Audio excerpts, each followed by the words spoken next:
active the whole time. What you can say is that there was the seep activity is necessary for the rock to form. So what you can say is that there was seep activity at that location at that date. You can't necessarily say it's been continuous since then. But again, that gets a bit to the rates of carbonate rock growth. But you can certainly say that there was seepage active at that date, at that location. Okay. Great. Partial. And it doesn't necessarily mean that was the oldest seepage at that location. It doesn't mean it necessarily formed then, but it was known to be active at that time. Right, exactly.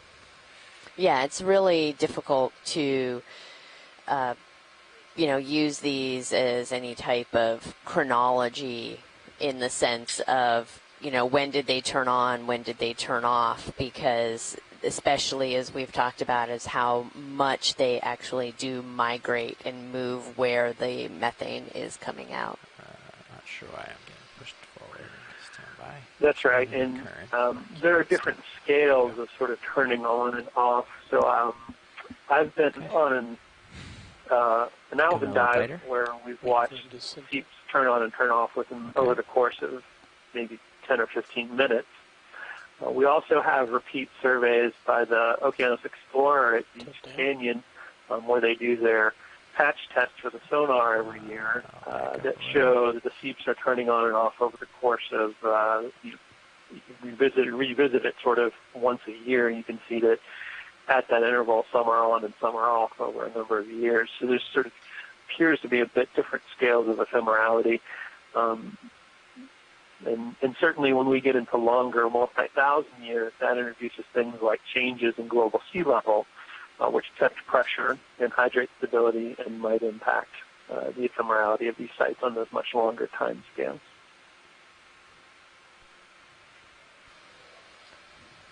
Yeah, thank you.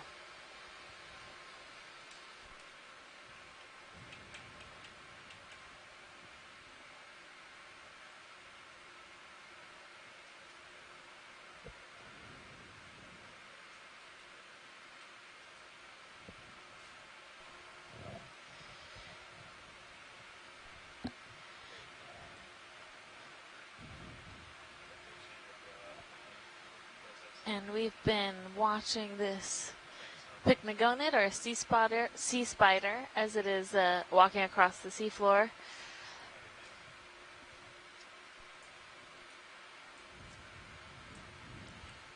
Okay, Roland, I'm clear when you are.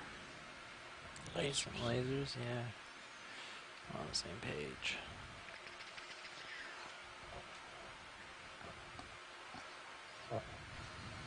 It's big. And if there are folks on the line, Casey and I are going to be out for an hour or so. We're actually going to be doing a webinar from the ship to the NOAA office in Silver Spring. So if folks want to call in or chime in and talk about what's going on, it always makes it easier to have a conversation as opposed to be sitting here talking by oneself. So I will be back about 1 o'clock, and Alexis will be here with you guys. Hopefully you guys will find some actively seeping sites. It looks like maybe we're getting close. So I'm already stretched out a ways. Yeah, and I think in a little bit, Shannon Hoy, our mapping lead with OER, will be on as well, so we can have some more insight into this kind of hunting for bubbles situation. But we will be cruising along here on our cruise track and coming up on some of our targets where we saw a bit of active seepage last night. What are you looking at? Oh, it's a shell. Armstrong. Yeah, it looks like a mussel shell.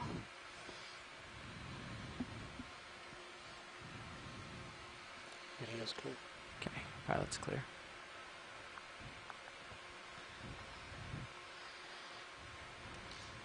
Bacteria mats, the little ones, I'm starting to see definite holes in the center of them. Yeah, I've been seeing those as well. But I haven't seen any activity from those orifices. Copy. Looks like D2 is Yeah, bouncing around. Is that what you were going to say? No, I was going to say a bearing and a distance from a certain target. 40 meters out to that contour. Okay. We're on the move, going uphill towards waypoint 5. So even these returns now, Jeff, like in your sonar, seem hotter than any of the other ones. Yeah. I guess there's a bunch of like rubble and maybe some substrate there. Ooh, another sea spider on the bottom right. Just coming off. Yeah, I'm not sure. I think maybe the sediment's just gotten a little firmer, yeah. Yeah. Or I've also been switching between flying like 2 meters up looking for bubbles and flying half meter up or something. So it seems like, yeah, that's true. Rip on the left. Oh, yes. Good eye, Roland. Doesn't seem like it has any polyps or anything, but we can still take a peek.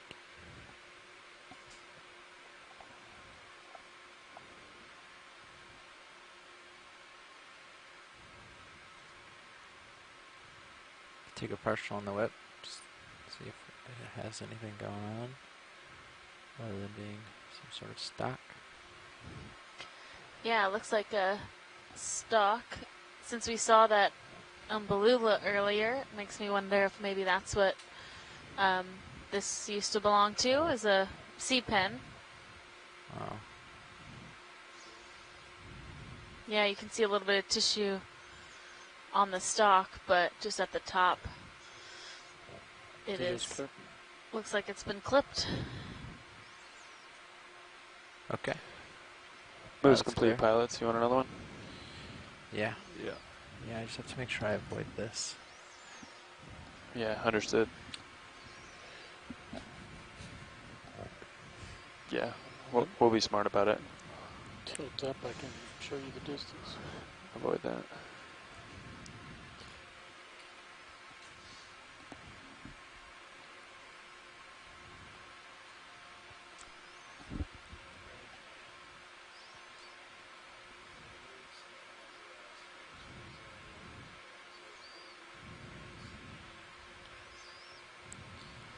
Not seeing a lot. Slightly right of center top is mussels.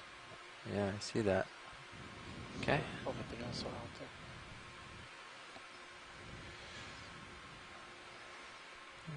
Let's see. Anything closer than that to address first? Okay, whatever's over here. So we started today's dive around 1,620 meters, and we are working up a pretty shallow slope, and we're currently at 1,603 meters.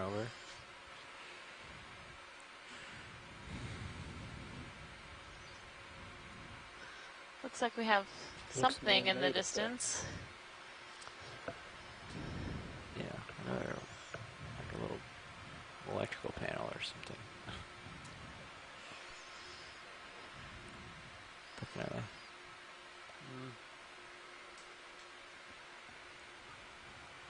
Some wires or something associated. I don't see anything light in the air or, I mean, in the water. Agreed. Oh, watch lead now. Trash can. Go ahead, Nav. We have traveled another 100 meters. That gives us 400 meters total. Thank you. Can go partial.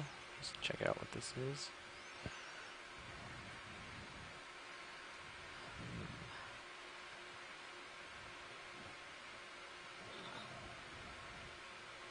It's upside down. In something from South Carolina. Tej. In Tej. Service. Something service. Oh, plumbing service or something? What is that bottom word? Stand by one. And again? What's the bottom left corner say? Utility service. Quality. Oh, quality. Alright, fine. That's probably right. Woodruff, South Carolina. Enhance. I mean Google.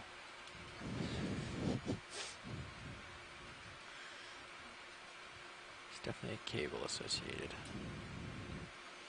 I'm thinking transformer. Yeah. See if we got an anchor. You're just up to my port. Copy. We're on the move. All right. We've seen 80 degrees. An interesting amount of saw some shells out this way, so we'll push human there. debris, but we are actively looking for cold methane seeps or seep sites. Oh yeah, and these we are in have reach, so we're gonna peek out this way and see what we got. looks like some shell debris, which is generally indicative of live mussels in the area. It's steep, so I don't have a sonar returns for a little ways, but we'll follow the shells. Hopefully they lead us.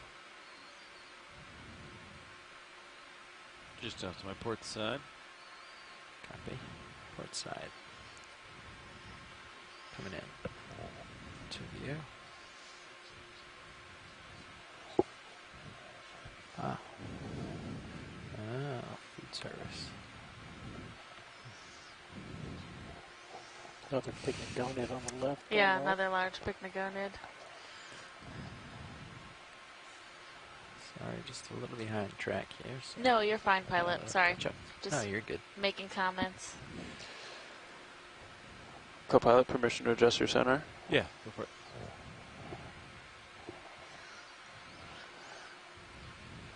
Got distracted by the food service equipment. Move along. Yep. You're flying about the same height, right? Or altitude? Yeah. Ooh, what's this? It's interesting. Dead ahead of D2. Yeah. 15 meters out.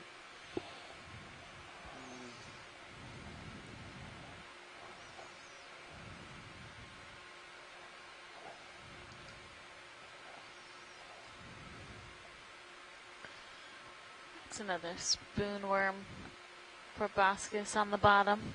Yeah.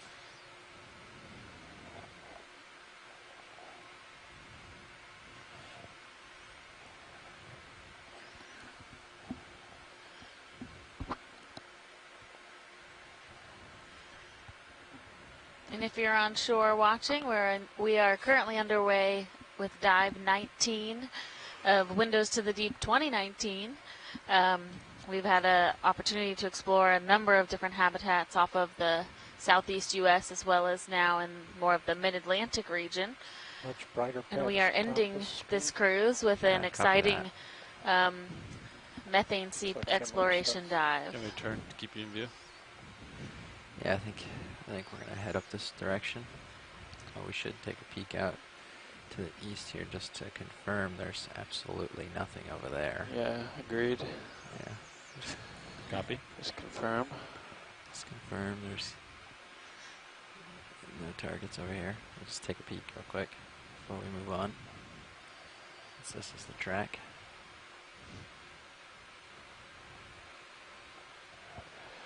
It's good to be thorough in these areas. Agreed. Yes. Way up there. Yeah, there seems to be some sonar returns. It's right here. Yeah. Yeah, don't see anything.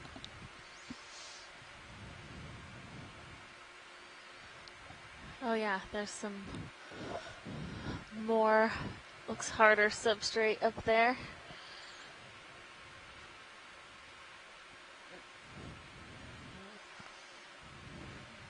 Now can you employ the control drag for us, please? Yeah, I'll try that new feature.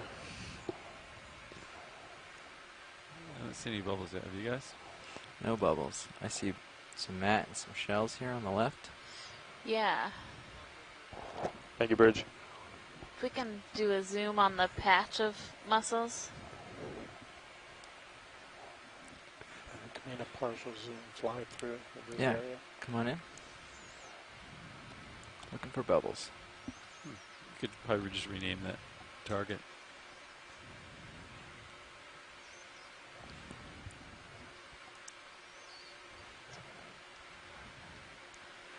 It looks like we have another patch of living Bathymodiolus childresi, a chemosynthetic mussel.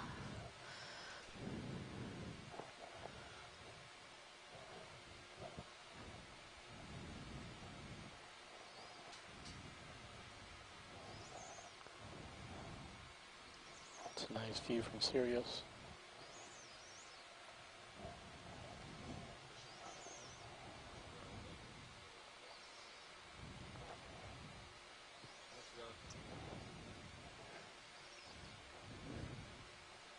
Yeah, we're right at that target now. This is Carolyn. I just want to say again, as I said the other day on the seep dive, that we kind of get complacent when we see these wonderful photogenic scenes with these mussels and other chemosynthetic organisms and bacterial mats. But really, this is pretty amazing. Okay, so 5 years ago, we were just seeing, or 6 years ago, we were just seeing the first of these along this margin, and before that, didn't even know that they existed. And always extending the habitat to a wider area is very exciting. So we didn't know this patch existed this morning, and now we know it exists, and it extends the size of the area near these Norfolk seeps that has chemosynthetic organisms. Yeah, thanks, Carolyn. That's definitely true. Some of us that kind of spend a lot of time with eyes on the seafloor, we forget just how really extraordinary these sites can be, and how all of this, when we're seeing it on screen, we're all seeing it for the first time that anyone has ever seen this part of the seafloor. And I think, like talking about how people just recently started kind of starting to understand the seep communities in the Atlantic. The first real chemosynthetic communities in the ocean were only discovered in the 1970s.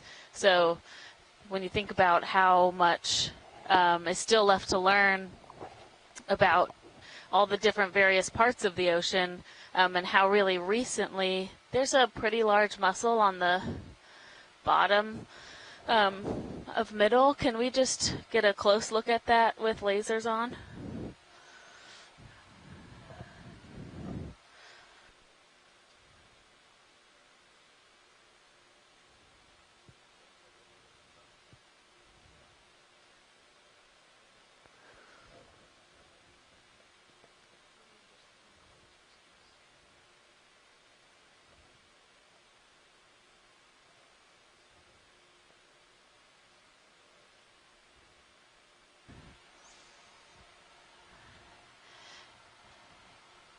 Yeah, so there's and I'm definitely not a chemosynthetic mussel expert by any means, but there's another species of Bathymodiolus at some of the other seep sites on the margin called Bathymodiolus heckeri, and they're known to be much larger. So if we have any of our chemosynthetic community biologists on the line or in the chat, always feel free to jump in. This could be just a really large Childresi, but I'd love other opinions as well.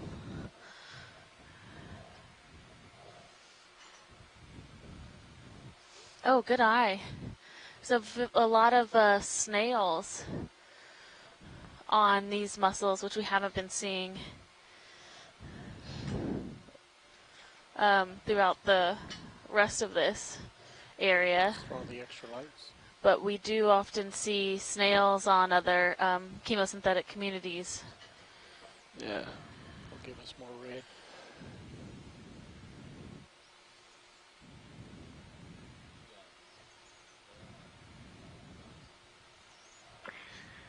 Hi, this is Tara with Stockton University. Hi, Tara. Hello. So I can't really talk about the differences between heckeri versus Childresi, but I do want to mention that these really interesting charismatic megafauna are beautiful to look at, but what's really actually doing all the work is the bacteria, and within these mussels, you have bacteria that use these chemicals. At seep, you're going to find anatrophic bacteria that the methane that comes out. Places like hydrothermal vents, you're going to find sulfur oxidizing chemoautotrophs. And while you can't actually see them, well, except for the mats, they really are kind of what allows this ecosystem to thrive. Yeah, that's a great point, Tara, and thank you for calling in. I am definitely not a microbiologist, but you make a really good point that we often focus in on the things we can see, but a lot of, especially in these communities, what's doing the work, like you said, are the microorganisms within the sediment and making up all of those bacteria mats as well.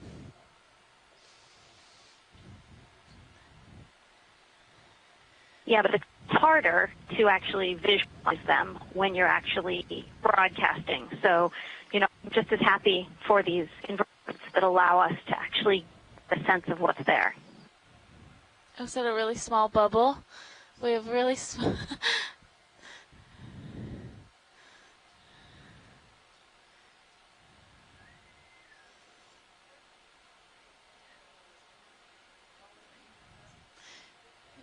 Hi, Alexis.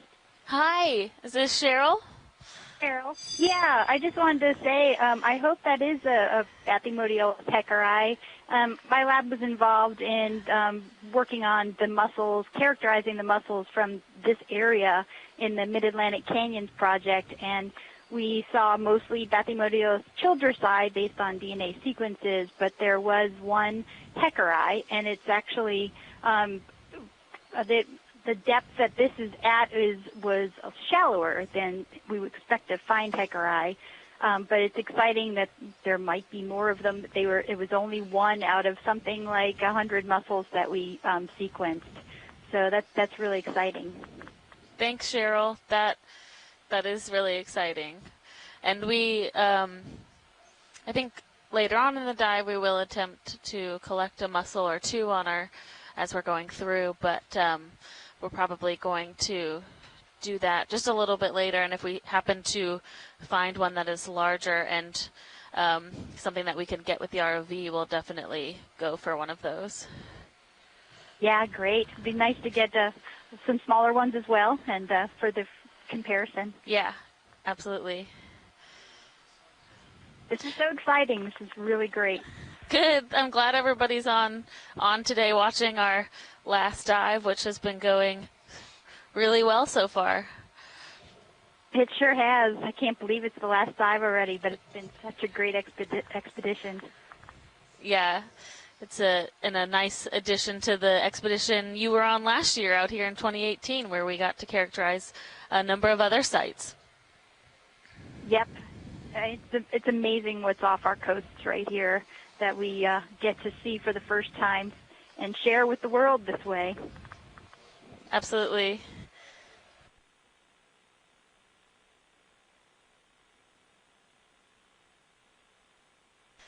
Our pilots are going to do a quick pilot change so they can, eat some food, which is important.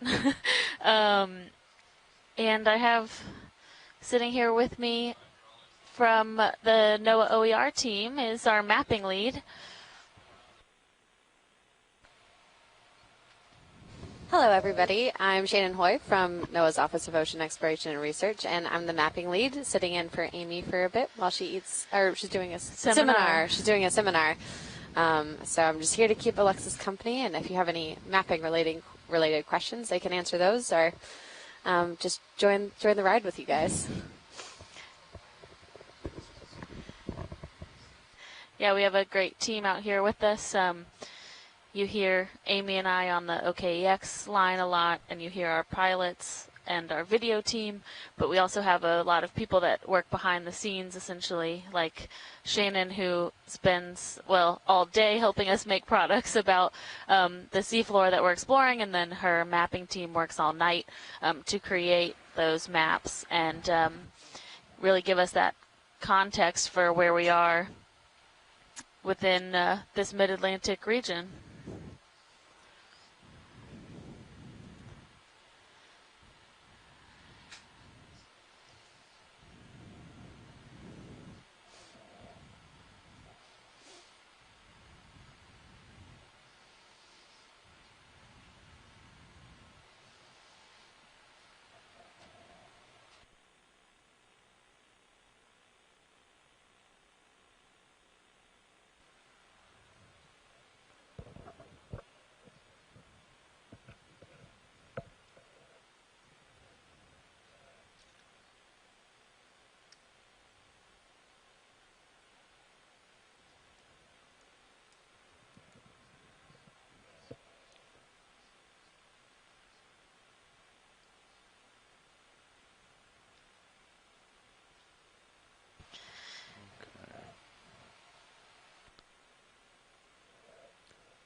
So I'm not sure if you guys got the update.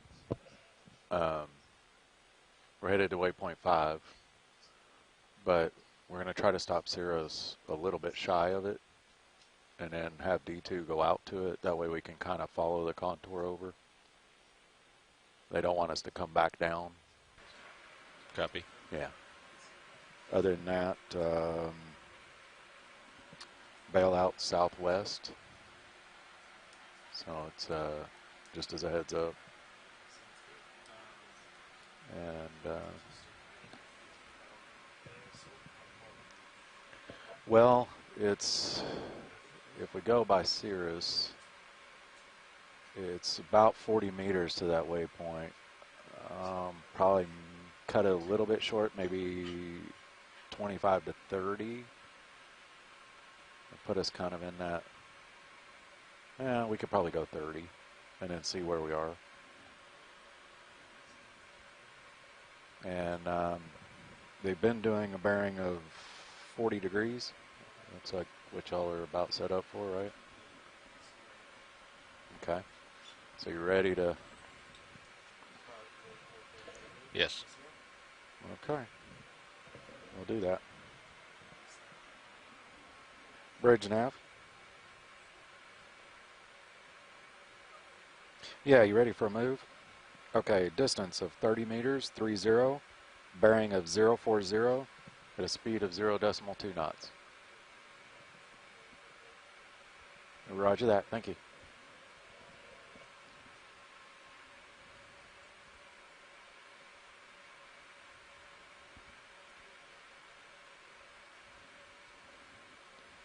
Yeah, it might put us just a little bit shy, but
take a quick tide of the...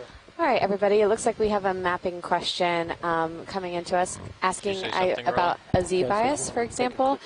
So I think what this is referring to is potential error or potential places where a depth bias could come into our mapping operations. And I think, generally speaking, we're out here using a ship that right now is 1,600 meters above where we are. And so that means that resolution we're able to get on the seafloor is not as dense as maybe in shallower maps that you're used to. So generally our maps are about, 25 meters, 15 meters resolution, and that's going to be an average grid of the soundings that are within that box, which sometimes can be 2, sometimes can be 4, to make a better, I guess, hypothesis for or average for that 25-meter space. In terms of depth bias with our sonars, it's actually quite good. I think it's about 0.1% of the depth or so. And that obviously changes depending on what sonars you're using. Depth bias can also come into, they might have been speaking about, vertical exaggeration, how we're displaying the data on the screen, to convey it. There's a great book that's like How to Lie with Maps, and maps are always a representation of the truth, and it's up to the cartographer and the map maker to try to display the most what they think is the truth, or to highlight what they think is useful for someone interpreting the map. So that is like one of the big, with great power comes great responsibility, is how do you display this information, this real information in a hypothesized or estimated world.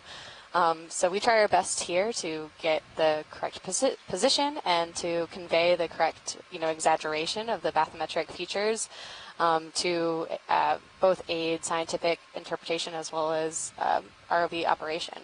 So I hope that answers the question that was asked, but if not, pose it again in the chat, and we can talk about it more. Mm-hmm. Thanks, Shannon.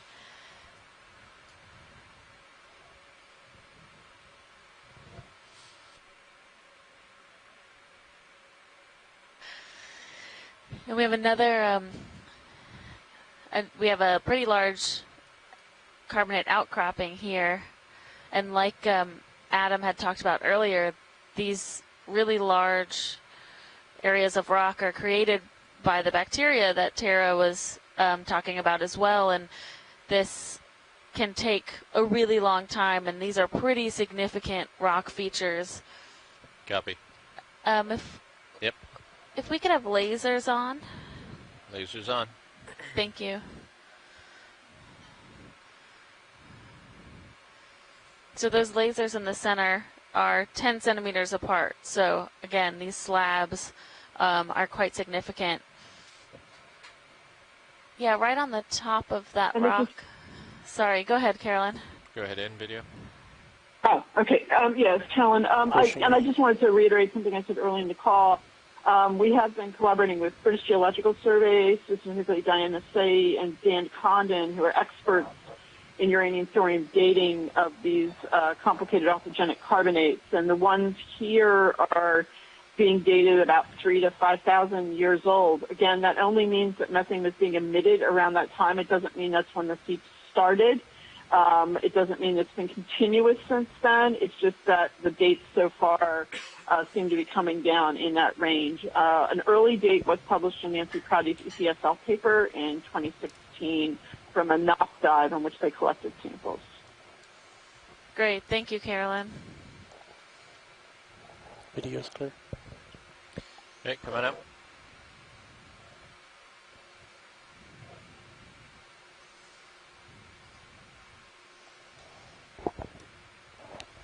Another pycnogonid. We've seen at least 3 or 4. Yeah, good eye video. We have another pycnogonid down there. And Bob Carney made a good point, and you could see it when we were close in on that fish. There's a lot of what looks like fossil shells in these carbonates, so the total kind of aggregation here is likely both the shell and the orthogenic carbonate cemented together.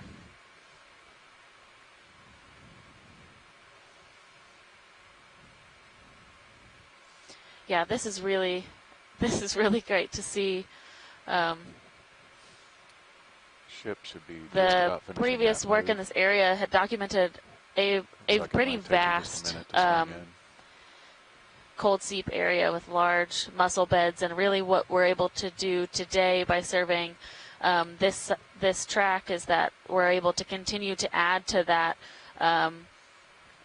information and continue to see just how large this area might be.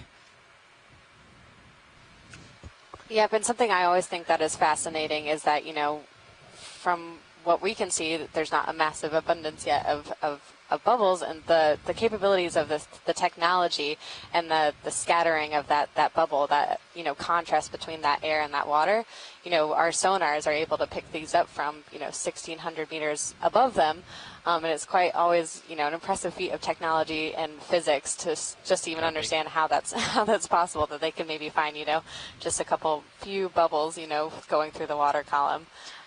It's always fun to then get down here on the seafloor and at least be like, oh yeah, absolutely, you can see the evidence of maybe where these might have originated from and things like that. So, always impressive what, humans can create and use physics to their will, Yeah, and we saw earlier we were on a close-up, and it was a very small bubble that came out, and that's kind of what Shannon's talking about too, is that we can see what we're calling bubble plumes in the water column data, but those can be generated by very small bubbles seeping from the seafloor that are still detectable by those sonar waves. Let's do a partial here.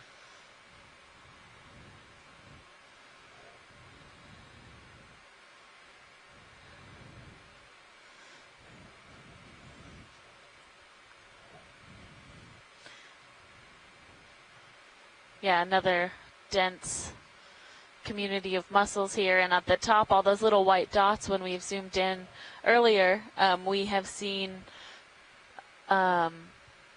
seen small snails that are on the surface of the mussels as well.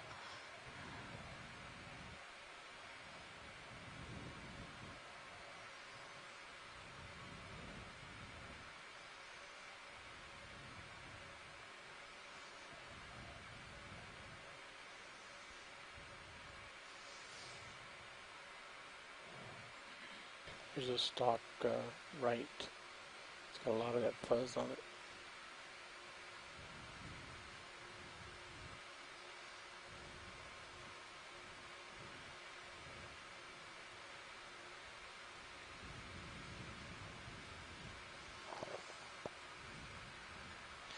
Hey, come on out.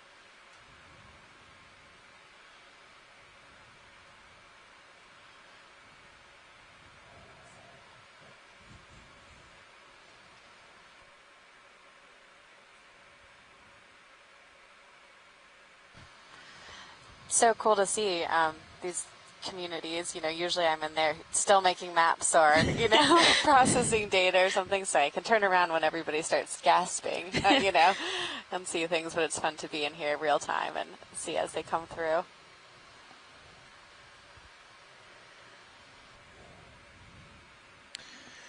Yeah, it looks like it keeps going to the northwest. Shannon's point a little bit about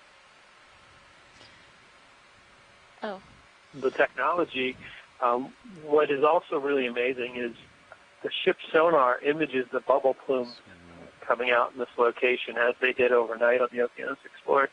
And some of those plumes are almost 1,000 meters tall, which in sort of more sort of practical terms, you could imagine the Empire State Building stacked on itself 3 times. But that's how high these plumes are off the seafloor. That only gets them about 2/3 of the way towards the ocean surface. That kind of gives you a sense of how deep it is here and how large these features are in terms of what we're detecting with the sonar to find these seep sites. You can come in tight.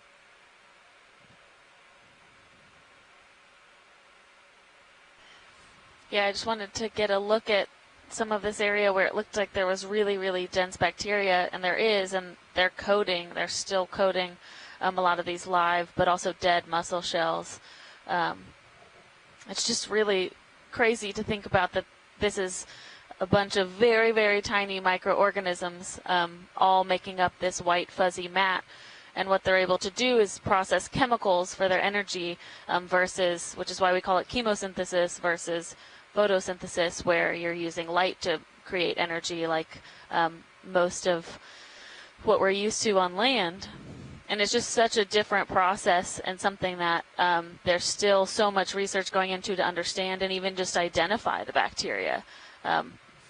Not all of the chemosynthetic bacteria has even been able to be identified or studied.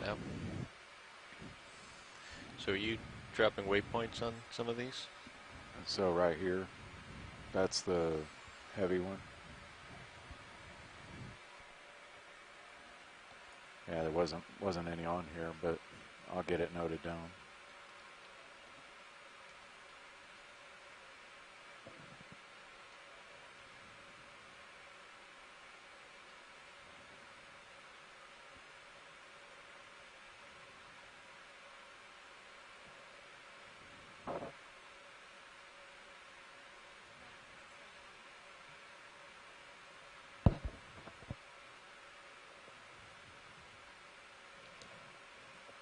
Watch leader, you calling nav? I don't hear you. Yes, I've got you.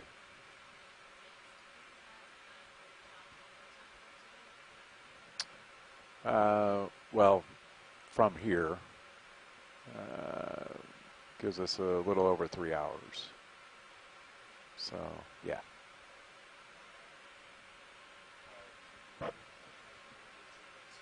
No, go for it.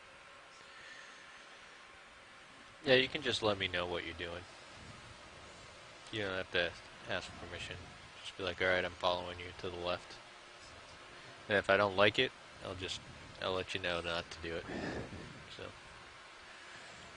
And we can see the mussels really growing on the side of that exposed scarp feature right there. There seems to be some of these kind of like nooks and crannies that have formed over time that we saw earlier. The first kind of area of mussels that we approached were in like in a valley, and these ones there seems to be a high concentration in those areas where there's about the some vertical relief. About 20 meters, and then D2 could push out to waypoint 5. Good with it? Okay. We'll get that in. Good to go? Yeah, we're good. Okay. Bridge nav.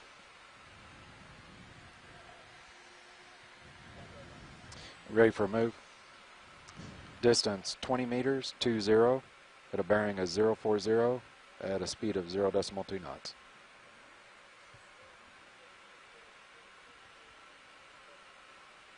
Roger that.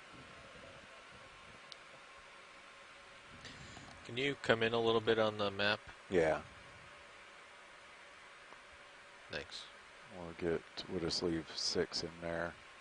Yeah, that's a little better.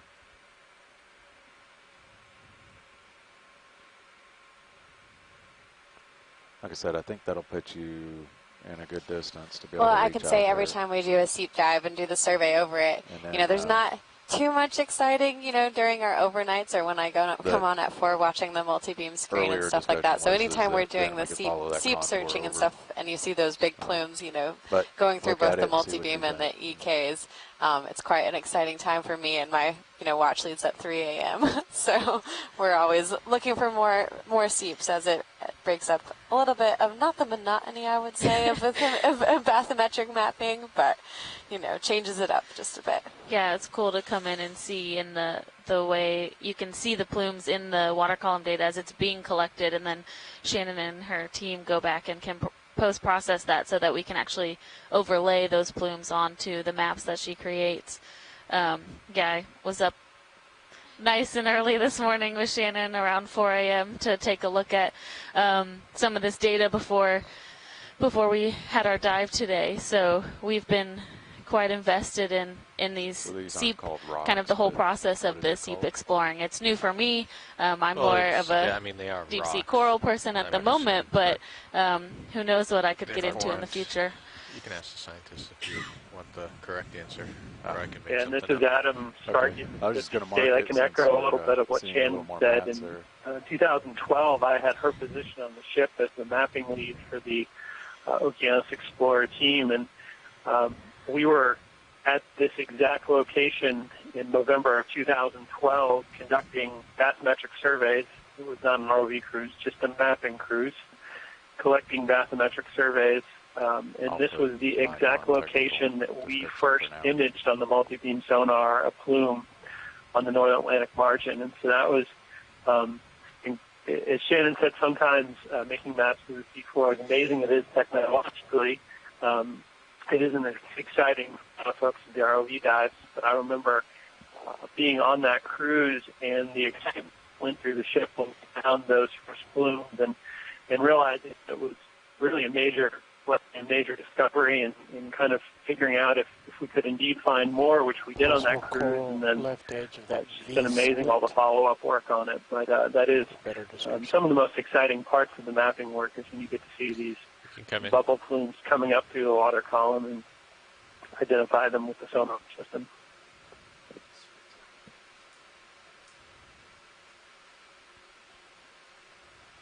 Yeah, I totally agree. And one of my main watch leads out here is Kevin Jerem, who actually worked on bubbles and EK, and he was with the Multi-Beam Advisory Committee as well.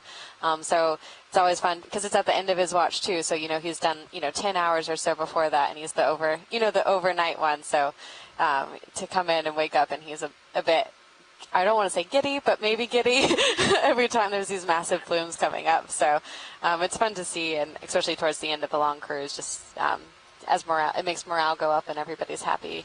Bridge is happy to watch as these plumes go through, as they can see the live, as they're driving the lines to actually do these surveys, they're watching through as they come. So it's really a morale booster towards the end. And, on the mapping side, we love it. Can we just take a look at that cord-like thing down below. Go ahead. Sorry, Shannon, No worries. just trying to keep an eye out for some different track it off looking things. Watch lead nav. Go ahead, Nav. Just letting you know, we've gone another 100 meters, D2 has, at 500 meter distance. Great, thank you. Yep.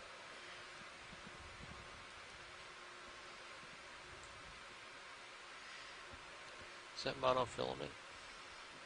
Okay, thank you. I don't think so. I don't know.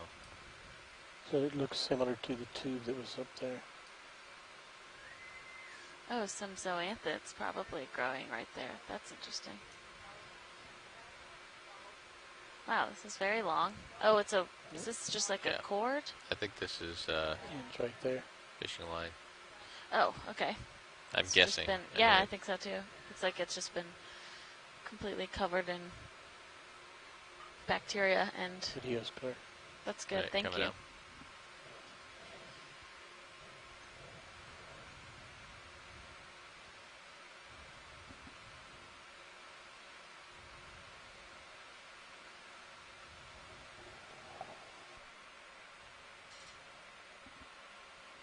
Just gonna scoot over here for a second, John. Let me know if I go too far.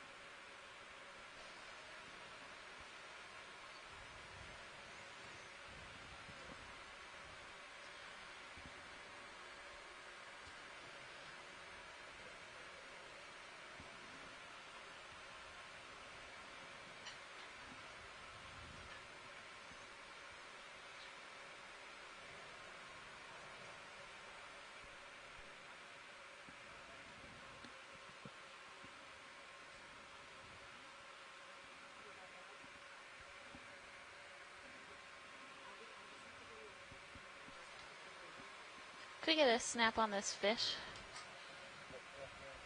Hey, come on in.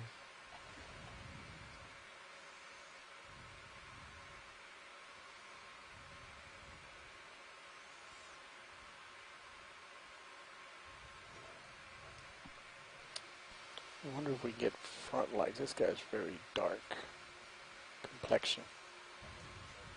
Sure, go ahead. Not sure if he's low enough, but He's very low. I'm good. tilted down 26 degrees. There we go.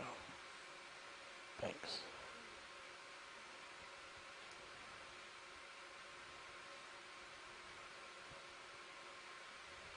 Yep. Let's kill the lights. Another fish straight forward. Wow, Then just the look groove at on the the right. features. Wow.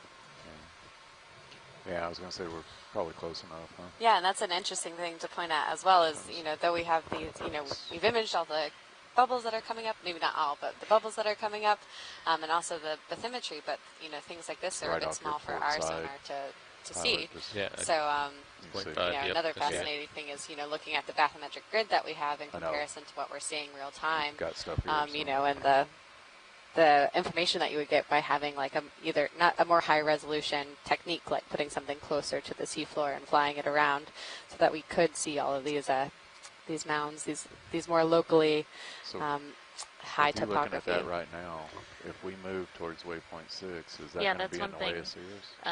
Is what going to be in the way of Sirius? Those It's always rods. interesting when you look at the No bathymetry before coming down and you have an sure, idea of what you might Sirius encounter, is but those grids are 16 about meters 25 above bottom. meters by 25 meters, So it's so plenty. we Yeah. generally, we come down and then there's this really I intricate just know you don't topography wanna that go we kind of get to figure out as we downhill go through either. the dive. It's going And like downhill. Shannon said, there are ways It's a of combination creating of factors. It's not just Sirius. higher resolution maps. It's just harder for us to get good requires video. a bit It's more harder for us legwork to in the water. navigate. Yeah.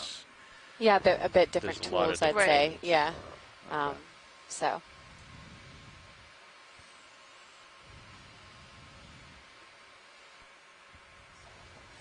This is video, and I just want to jump in on a cruise that Amy and I were on together. We used an autonomous underwater vehicle in 2016 at one of these seep sites that the Okeanos Explorer discovered to make very high-resolution maps of the bottom. The autonomous underwater vehicles are robotic submarines that can fly right down over the sea floor with the same type of multi-beam mapping system as a ship has, and create very, very detailed maps, which are great for some of the exploration work that is ongoing in the these sites.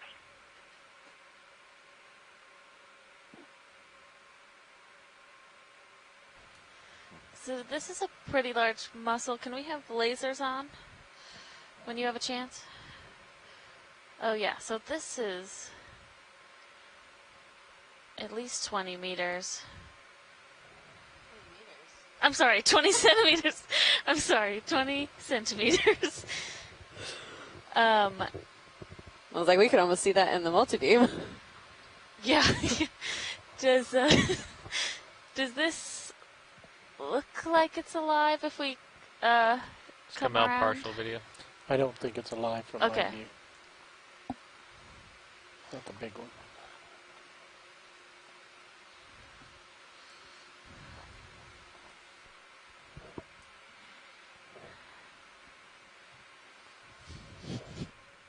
Yeah, you're approaching waypoint 5 now.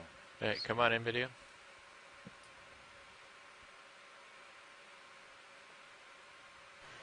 Yeah, this does not look like it is alive, but this does look like a Bathymodiolus heckeri shell. So a bit more evidence is what Cheryl was talking about earlier. They, in the past work doing the genetic analysis on these mussels, all but one that they sequenced were Bathymodiolus childresi, and she found one heckeri in the area, and so we're kind of keeping an eye out for those larger mussels. We'd like to make one of those collections today if we can, but that one looked to be no longer alive.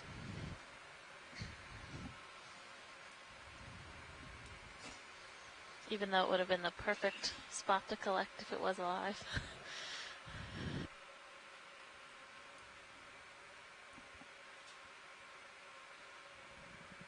This is Roland. I just want to jump on the Science Channel to make a comment. Been with the program for 10 years, and I've seen this ship and the mapping team really refine the science of being able to locate these seeps and methane hydrates and this type of stuff with the ship's sonars. So it's been really interesting to see that progress from the early days, and now that that has really moved the science very far forward. Thank you, Roland. It's exciting to be a part of it now. Yes. And see how far we come. I was an explorer in training on here actually 9 years ago now. So it's fun to be back as a mapping lead and be a part of that science. Yeah, so the Okeanos has been in operation for 10 years now, and like Roland and Shannon just said, both of them have been involved for the life of the ship, and they've both, sorry. Yeah. Okay. Watch lead nav. Go ahead, Nav. Yeah, just let you know, D2's right now looking out over the waypoint 5. So just kind of curious if you want to try to go up a little bit more or go ahead and move over to waypoint 6.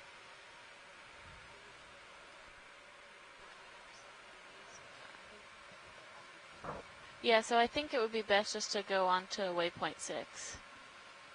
Okay, receive. So we are going to head... So you want to... I'll take a...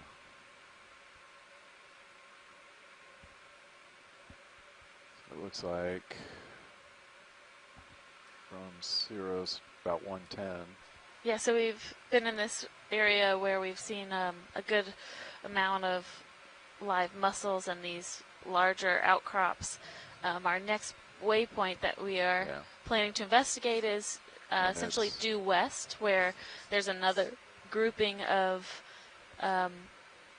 bubble plumes that Shannon had mapped overnight. So we're going to just continue on that way as we bring it down, explore this extension of this seep site.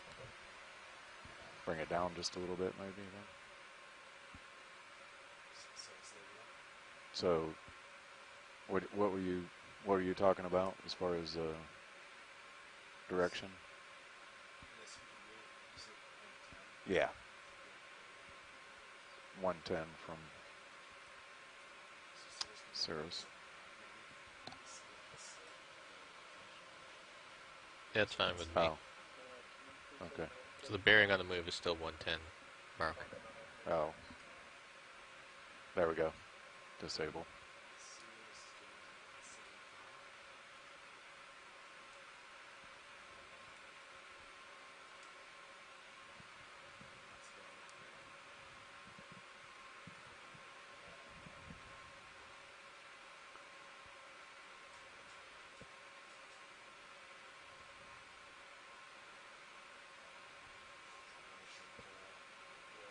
And you had those that outcrop of rocks and the bacteria mats that you were looking at a little while ago out there, just south of you, well, southwest of you.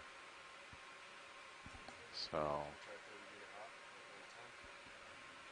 yep, ready for it? Okay.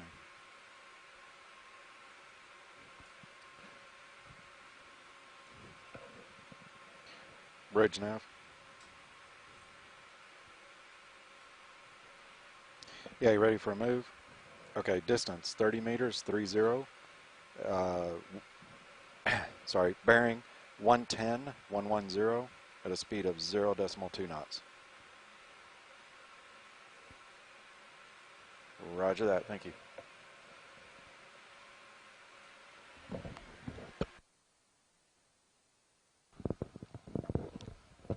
Okay, ship will be moving. Big fish just swam off right screen.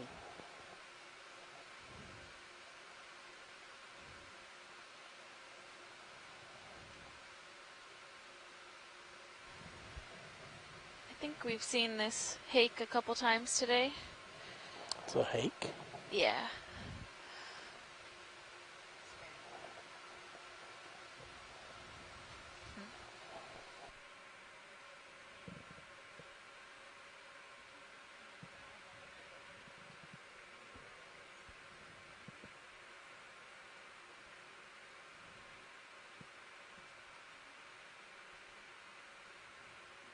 Just come on in.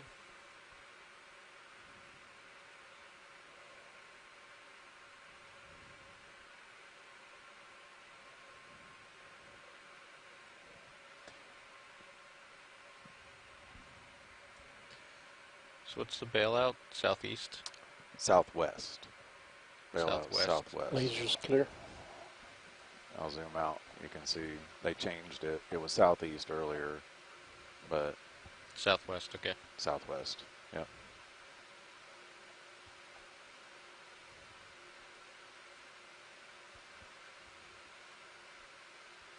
Right, it's coming out.